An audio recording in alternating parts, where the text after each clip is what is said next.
अस्सलाम वालेकुम जी, कैसे हैं आप सब। उम्मीद है कि ठीक होंगे। अच्छा, बहुत ही आसान सी रेसिपी है और बहुत ही कॉमनली यूज़ होती है हर घर के अंदर। कॉमनली इसलिए कहा क्योंकि ये बहुत ही पुरानी रेसिपी है और बहुत ही जदीद दौर से इसको बनाते आ रहे हैं। अच्छा, यहाँ पर चटनी बना रहे हैं हरी। सबसे पहले जी इसके अंदर डालेंगे अनारदाना, और जी इसको आप लोगों ने भिगो कर थोड़ी सी देर रख लेना है। और उसके अलावा अगर भिगोया नहीं है तो इसको धो लें अच्छे तरीके से। अच्छे ड्राई हो जाए तो इसको अच्छे तरीके से आप लोगों ने पीस लेना है। देखें जी अच्छे तरीके से हो गया। उसके बाद जी हरी मिर्च डालेंगे, आपकी क्वांटिटी के हिसाब से होगी, जितना आप लोगों ने चटनी बनानी है उस हिसाब से आप डालेंगे। देखें ये भी हम लोगों ने कर लिया है और ये अच्छे तरीके से ये पीस के ये जो हरी मिर्च है, और उसके बाद ये पुदीना फ्रेश, ये भी धोकर आप लोगों ने हर चीज़ इसके अंदर ऐड करनी है।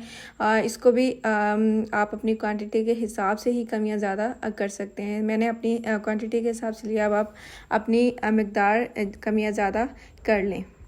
इसको भी आपने अच्छे तरीके से पीस लेना है और एक एक चीज़ करके पीसिएगा ताकि अच्छे तरीके से हो जाए। अच्छा, ये देखिए अच्छे तरीके से पीस गया है। अब इसके अंदर फ्रेश हरा धनिया जाएगा। हरा धनिया आप लोग थोड़ा सा ज़्यादा लीजिएगा और इसको भी अच्छे तरीके से आप लोगों ने काट लेना है। अच्छे तरीके से धोकर साफ़ करके ड्राई करके फिर आप लोगों ने इसके अंदर ऐड करना है। इसको भी अच्छे तरीके से आप लोगों ने इसी के साथ करना है। अच्छा, आपने इसमें मशीन का इस्तेमाल बिल्कुल नहीं करना है और इसी तरीके से दरदरी से ये चटनी बनाएंगे तो इसके अंदर मशीन का इस्तेमाल बिल्कुल नहीं करना है।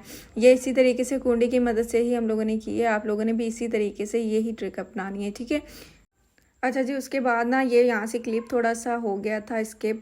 चले कोई बात नहीं, मैं आप लोगों को बता देती हूँ। 1 टेबल स्पून इसके अंदर घी लिया है। आप लोग सरसों का तेल भी यूज़ कर सकते हैं। उसके अंदर 1/2 टेबल स्पून कलौंजी का है, कलौंजी जिसको कहते हैं। उसके अलावा 1/2 टेबल स्पून इसके अंदर ज़ीरे का ऐड किया और इसको थोड़ी सी देर भुना, सिर्फ 2 मिनट के लिए।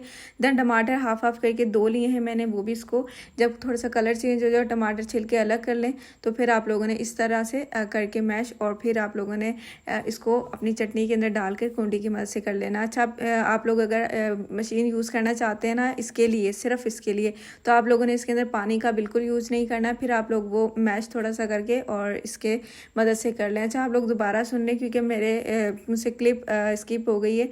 तो मैं आपको बता दूं, कलौंजी का इस्तेमाल किया 1/2 टेबल स्पून इसके अंदर ज़ीरे का ऐड होगा, ठीक है। उसको 2 मिनट आप लोगों ने कर लेना है तेल के अंदर। तेल ले लें, घी ले लें, ऑयल ले लें, जो मर्ज़ी ले लें, आप लोगों ने इसके अंदर कर लेना है।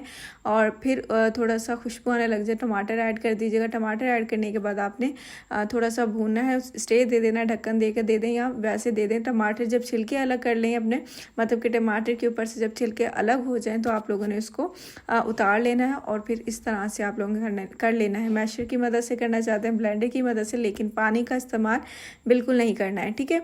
हम लोगों ने इस तरह से इसी के अंदर डाल के कर लिया, आराम से हो जाएगा। क्योंकि टमाटर अच्छे से गल गए थे और सॉफ्ट हो गए थे और छिलके बिल्कुल नहीं है जो कूंडी से ना हो, तो फिर हम लोगों ने इसी तरीके से कर लिया था।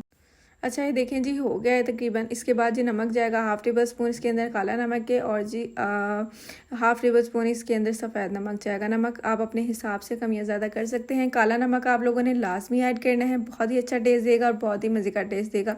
और जी अच्छे तरीके से आप लोगों ने इस तरह से चटनी करनी है। ये पुराने ज़माने की चटनी का मैं आप लोगों को तरीका बता रही हूँ। इसी तरीके से बनाएगा और मुझे उम्मीद है कि रेसिपी आपको बहुत पसंद आई होगी। बहुत ही आसान सी रेसिपी है और जब जी चाहे चटनी खाने का, या बड़े बुजुर्ग नहीं खाते हैं, सालन वगैरह नहीं दिल करता है, आजकल गर्मी है, तो आप लोग ये चटनी बनाएं, घर पे बना के रखें और पराठे के साथ बहुत मज़े की लगती है। बच्चों को बना कर दे, बच्चों को खुश करें। इसी के साथ इजाज़त दीजिए। अपना बहुत सारा ख्याल रखिए, मुझे दुआ में याद रखिए और मेरे चैनल को जल्दी से जाकर सब्सक्राइब कर दे, बेल आइकन के बटन को भी लाजमी दबा दें ताकि इस तरह की वीडियोज़ आप तक आसानी से पहुँचती रहें। और मेरी तरफ से अपने बच्चों को बहुत सारा प्यार दीजिएगा, बहुत सारा उनको ख्याल कीजिएगा। अल्लाह हाफिज़, अपना ख्याल रखें और मुझे दुआ में याद रखें।